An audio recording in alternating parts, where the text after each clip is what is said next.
তাদের বিপক্ষেও নামতে গিয়ে বাংলাদেশ 10 বার ভাবে, এটা সাহস করে না গণমাধ্যম বলতে পারে না ক্রিকেটাররা বলতে পারে। বাংলাদেশের টপ 6 কে খেলবো, হেসে খেলে জিম্বাবুয়েকে হারাবো। গেল 20-22 বছরে বাংলাদেশের টেস্ট ক্রিকেট যেখানে ছিল প্রায় সেখানেই আছে, খুব বেশি এগিয়ে যায়নি। আর সেজন্য বেশ পরিবর্তন দরকার।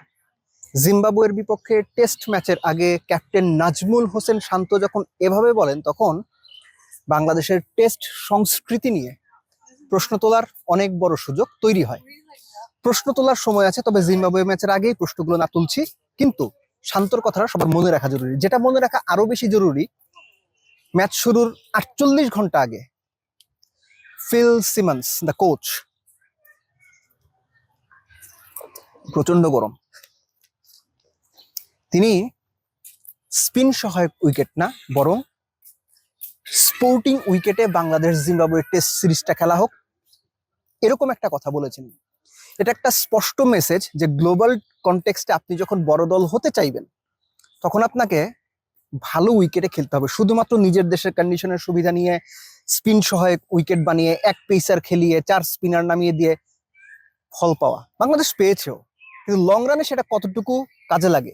কাজে লাগে না বলেই জিম্বাবুয়ের মতো এরকম একটা খর্বাকৃতির দলের সঙ্গে, যে দলটা তাদের সবশেষ 10 টেস্টের 8টা হেরেছে, যে দলটার সঙ্গে বড় টেস্ট প্লেইং দলগুলো ক্রিকেট খেলতে চায় না, তাদের বিপক্ষেও নামতে গিয়ে বাংলাদেশ 10 বার ভাবে, প্যানিক ফিল করে, প্রেসার ফিল করে। জিম্বাবুয়ের বিপক্ষে আমাদের হেসে খেলে জেতা উচিত, এটা সাহস করে না গণমাধ্যম বলতে পারে না ক্রিকেটাররা বলতে পারে। So back in to the square one, sporting wicket, ভালো উইকেটে খেলতে হবে। যদি এরকম উইকেটে খেলা হয়, তাহলে বেস্ট 11-এ সম্ভাব্য কন্টেন্ডার কে কে? লাস্ট টাইম শ্রীলঙ্কার বিপক্ষে বাংলাদেশ যখন সিলেটের মাঠে খেলেছিল, তখন আমরা দেখতে পেয়েছিলাম যে শরীফুল, খালেদ, নাহিদ রানা 3 পেসার নিয়ে বাংলাদেশ তাদের বেস্ট 11 সাজিয়েছিল। সেখানে একটা ব্যাপার খুব সিগনিফিকেন্ট ছিল যে শরীফুল, তিনি বাকি দুইজনের চেয়ে খারাপ বল করেছিলেন।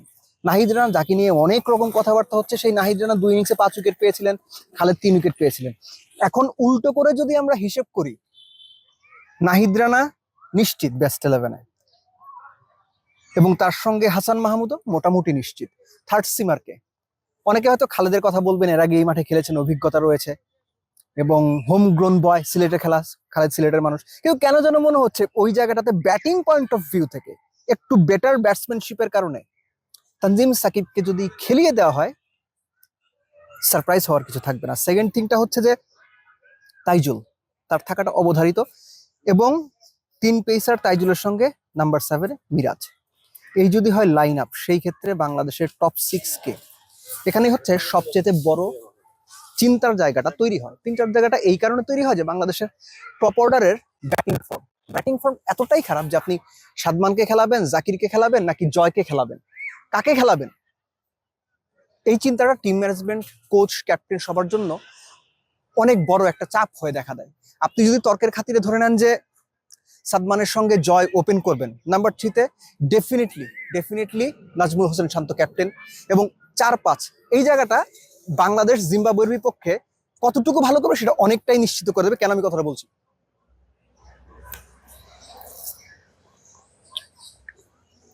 মুশফিক এবং মুমিনুল দুজনের জিম্বাবুয়ের বিপক্ষে গড় 57-58 এইরকম। তাহলে নাম্বার 6-এ কে? জাকির আলী অনেক জিনিস সবশেষ 6 ইনিংসে বোধহয় 3টা 50 করেছেন, তার থাকাটা মোটামুটি নিশ্চিত। সো এই হচ্ছে মোটামুটি বাংলাদেশের বেস্ট পসিবল লাইন আপ, যেখানে 3 জন সিমার খেলানো হবে।